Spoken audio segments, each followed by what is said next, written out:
Since I left WWE, it has degenerated into a place where the weak survive. This is why we are here, to condemn the weak to eternal darkness. Finn was chosen as the first sacrifice because he showed that weakness, but now we will sacrifice another.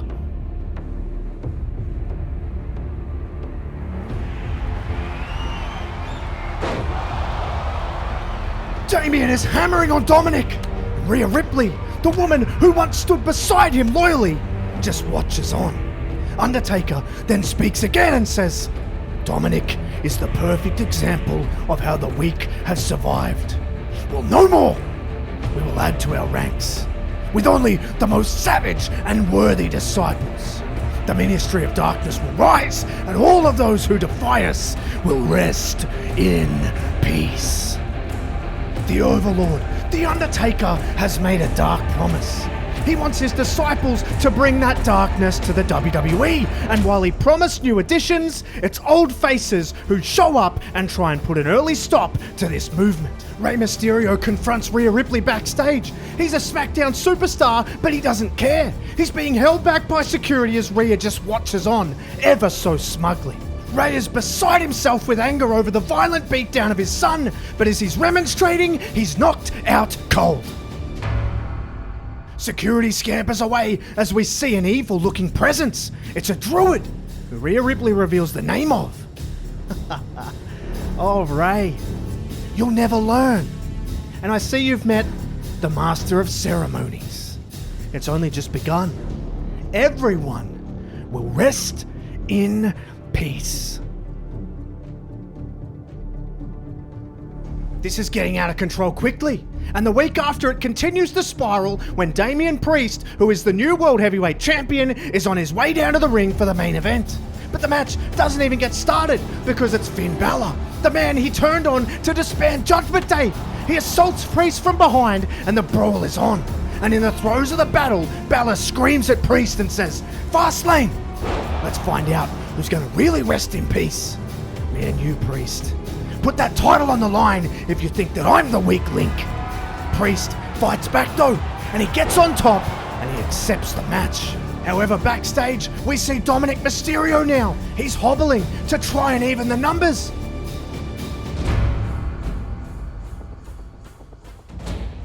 The Master of Ceremonies, he strikes again. Dominic is out cold, just like his father. Finn is laid out in the ring as well.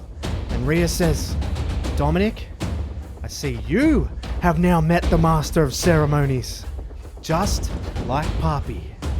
But at Fastlane, you're facing me, your true fate, one-on-one. No more carrying you. It's time to end you.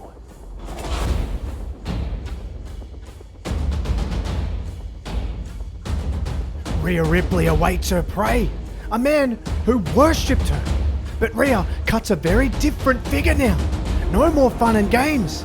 She's all business under the guise of the Prince of Darkness. And she is ruthless. Dominic is banged up. He's still hurt. But he doesn't even want to strike her. He doesn't even want to be in the ring or having a match. But she doesn't care. She destroys Dominic. All while the demonic druid watches on. Dominic is dispatched, beaten. Then it's time. Rhea leaves Dominic laying. And the Master of Ceremonies hits the ring and finishes the job. Dominic is choked unconscious, picked up, and taken away. But before the brutality can continue, Balor is approached before his match. And it's someone he knows very well, but it's someone who knows the Ministry and Judgment Day very well. Finn, I know I'm the last person you want to hear from right now, but I need to warn you. This is no joke. I've got history with the Ministry, and this isn't something you want to rush into. And Finn says, rush in? What else am I supposed to do? They took from me, I'm going to take from them. And why do you care anyway? Are you going to fight with me? Are you going to do something? You're going to help? Listen, that part of me is done. We had our thing over Judgment Day, and I had my thing with them, then leave it. Don't talk to me until you're ready to take action. One way or another. And with that in mind, it's time for the ultimate grudge match between two former Judgment Day brothers. It's Balor and Priest for the World Heavyweight Championship. Balor knows that even though Priest is alone right now, he can't be for long. So he tries to put it away early. He flies out of the gates with a flurry of offense. He attempts a coup de grace, but Priest moves. And while Balor flew out of the gates, it's the gates of hell that open. As the lights come back on, two more druids are standing face to face with Balor. Balor is stopped in his tracks. He doesn't know what to do, but Priest does. He rises up behind Balor, grabs him, slams him down with a South of Heaven, and with the druids watching on, picks him up and finishes him off with a patented tombstone for the win. The druids then quickly heap on more punishment. They beat down Balor. Just like the Master of Ceremonies before, they pick him up and they carry him out. But who is under the veils of darkness? Who are the two new druids? Well, they're revealed the very next night on Raw when Priest is in the ring sending an ominous message to the locker room. The Ministry of Darkness are well and truly taking over this company. We want war. We want to truly weed out the weak. We officially challenge any 4 individuals. We want to step inside War Games at Survivor Series. We want to take 4 souls with us. We will no longer carry passengers. Only men and women who are capable of making us stronger. And speaking of making us stronger, the Master of Ceremonies will be revealed in due course, but now it's time to meet our latest additions.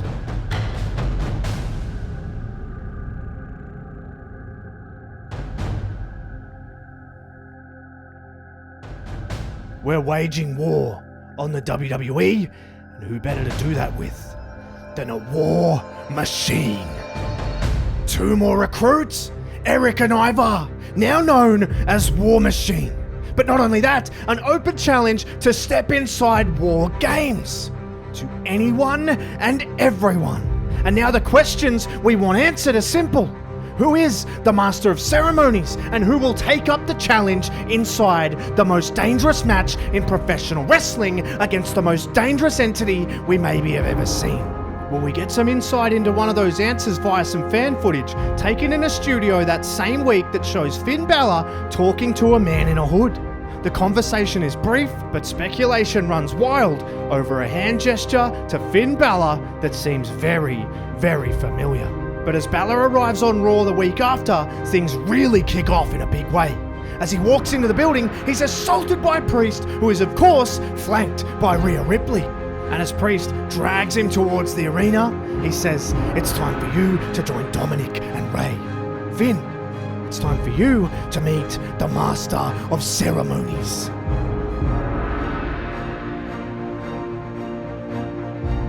This is not good. Balor is thrown at the feet of this mysterious figure. And it's looking like the ceremony is about to begin. But before this dark event can be carried out, it gets interrupted big time.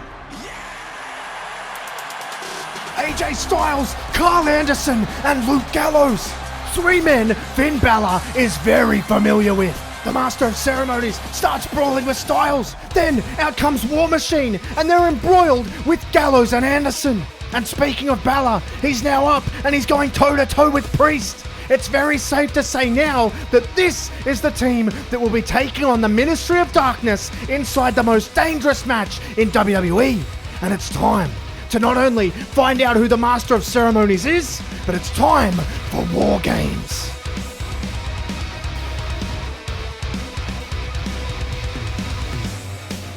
Styles is starting off for Balor Club, but now it's time to finally find out who the Master of Ceremonies is.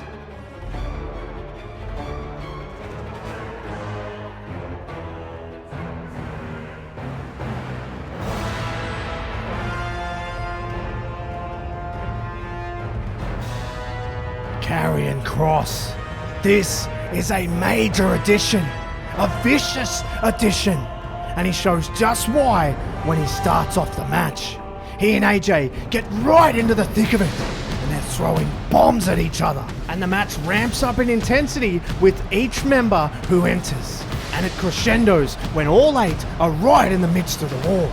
And Rhea Ripley knows that this is getting intense, and she makes her way towards the cages. She's clearly doing the bidding of the Phenom. But she isn't the only one doing the bidding of a higher power. She gets nailed by Becky Lynch, who is also wearing a Balor Club shirt.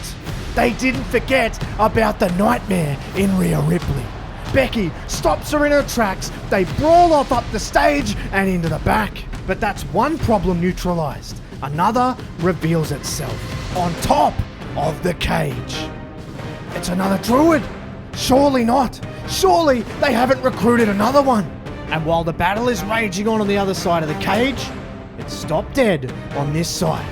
But who is under this veil of darkness? Well, it's a ghost from both men's past. Rollins, he's back! After Priest chokeslammed him through the cell and cashed in on his championship at Payback, Rollins gets his payback. Finn climbs to the very top of the cage, and while Rollins watches on, Balor leaps off and lands a giant coup de grace. The Balor Club win. The Balor Club put up a roadblock in front of the Ministry of Darkness, all with the assist from Seth Rollins. But the Balor Club don't want to stop there. They have a very clear goal, and it's outlined by Finn himself right after the match. Undertaker, Priest, Ripley, whoever's listening, and I know you are, revenge is going to be swift, revenge is going to be violent, and revenge is going to bring about Armageddon. But not for us, no, for you. We want those world titles, but most importantly, we want your blood.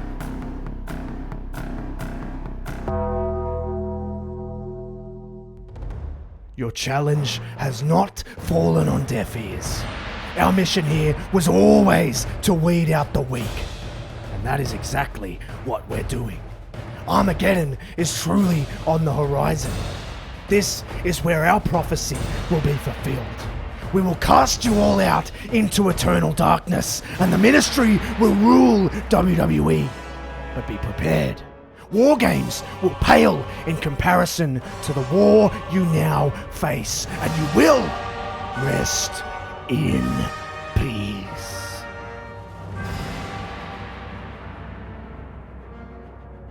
Challenge accepted, but we have business to take care of on Raw when War Machine with Rhea Ripley team up against Balor Club in a 6-man tag team match that will determine which team can choose the stipulation for their respective matches at Armageddon. And Ripley and Lynch don't mess around. They don't even wait to get in the ring. They drop down and they trade shots on the outside. The bad blood between these two has really grown.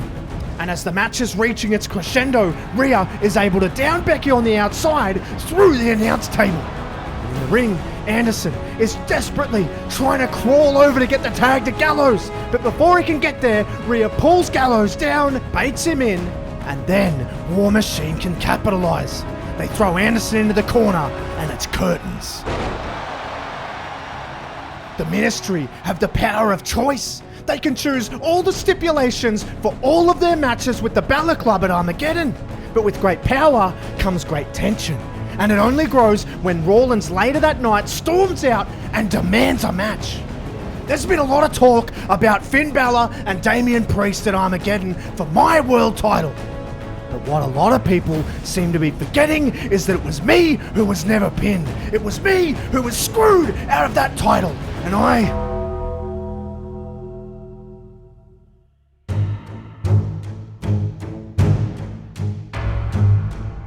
the Master of Ceremonies has laid out the visionary, and he quickly grabs him and starts to choke him out, even furthering the pain. It's the same way Dominic and Ray were wiped out and injured, and Rollins is wiped out and injured as well. But there isn't long before AJ Styles hits the arena and he runs out to try and stop Cross. And Styles picks up his shovel and he screams at Cross, "You like using this, huh? Well, I know you guys have the power of choice. How about you choose to take me up on my challenge? See, I've got a history with your leader and he buried me alive. And and I'll be damned if his little right-hand man is going to be able to do the same. So how about you choose a buried alive match against me at Armageddon? Cross doesn't even think about it. He accepts it on the spot. He's so excited by the potential violence in such a match. The Master of Ceremonies has picked his poison, and we have picked ours, but the devil doesn't show his whole hand. We are gonna make you wait. Armageddon is on the horizon, and it will be unpredictable, and it will be chaos. But the one thing we do know is that War Machine will eviscerate Gallows and Anderson.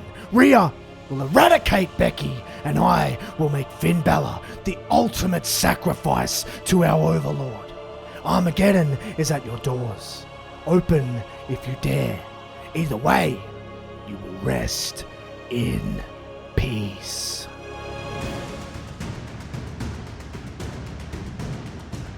The power of choice for this match lay with War Machine, and its last men standing.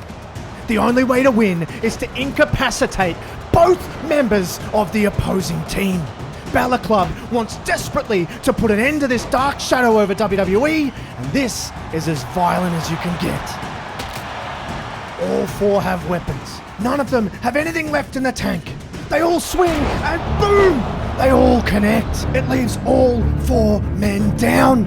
The referee, unbelievably, counts to 10. We have a draw. It's such an even battle to start proceedings, and it gives neither team an edge as we head into the next phase of the war. But what poison has Rhea chosen?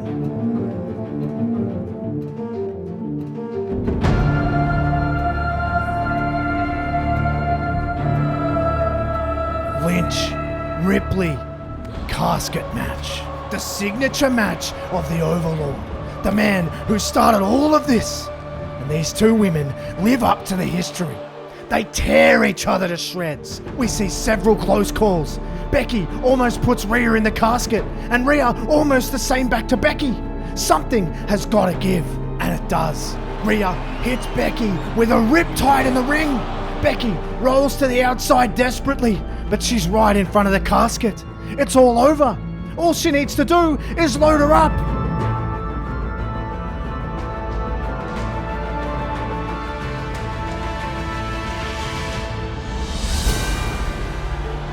Dominic sends Rhea into the ropes and hits her with a 619. Ray then picks her up, throws her outside, feeds her to Becky Lynch, and Becky Lynch is able to put her in the casket, close the lid, and win the World Championship. You can chalk it up as 1-0 to the Balor Club, with the huge assist from Ray and Dominic. Reunited again, but it's nowhere near over.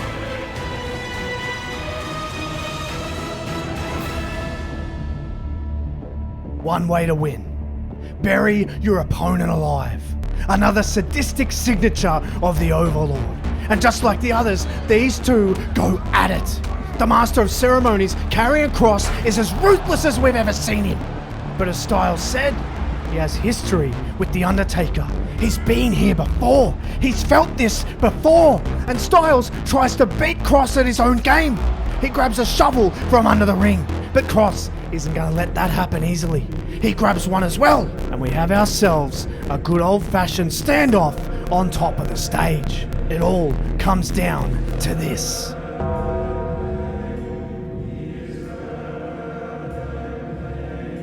Scarlett. Styles is super confused. He's staring at her, and she's telling him to come closer. But he knows that this is trouble, but it's got nothing on the trouble that is behind him. Kross cracks him with the shovel, picks up an unconscious AJ Styles and throws him into the grave. And for a second time, AJ Styles is buried alive. But this time by the Master of Ceremonies. And it's 1-1 on the night. And it all comes down to the final match. And it's 3 stages of hell.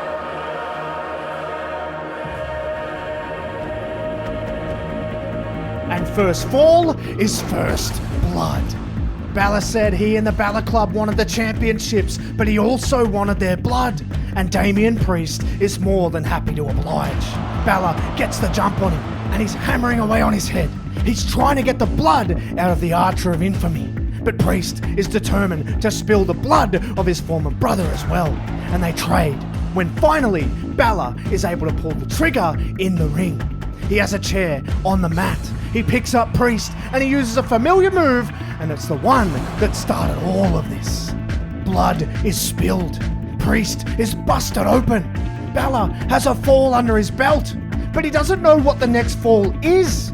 Priest is not telling him. He can't. So Balor is walking around asking, but no one knows, except for one person. The cross jacket is locked in. He's got Balor in the clutches, and he says to him, the next fall is an Inferno tables match. Priest is up. He's groggy, but he's setting up a table, and the only way to win this fall is to plunge your opponent through a burning table.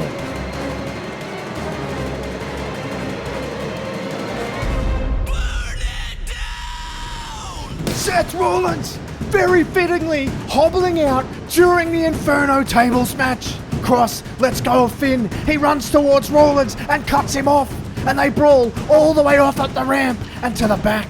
But the damage is done. Priest grabs a motionless Balor, picks him up, and plunges him all the way through the flames. Priest won. Balor won. And it all comes down to this. And we find out what the third and final fall is. And of course, it's right back where it all started.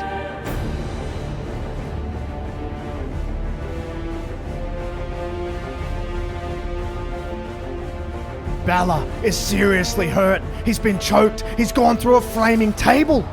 Priest is taking full advantage. He's slamming Balor all over the steel structure.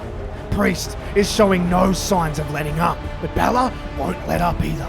He gets back in it with pure grit and determination. And just like the cell match with Rollins at Payback, both men find themselves crashing through the steel. And again, with zero hesitation, Balor climbs. And he wants Priest to follow. And with zero hesitation, he does. It's come full circle. Both men on top of the cell, right back where it all began. World title on the line, as well as the future of WWE. And they trade back and forth, shot for shot, neither man willing to wilt.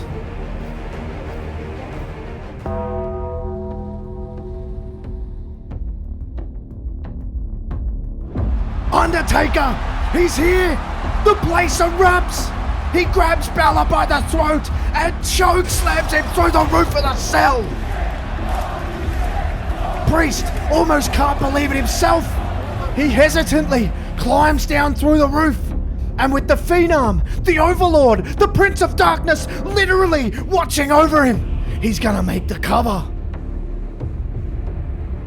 It's Edge, the man who's been on both sides of this in the past.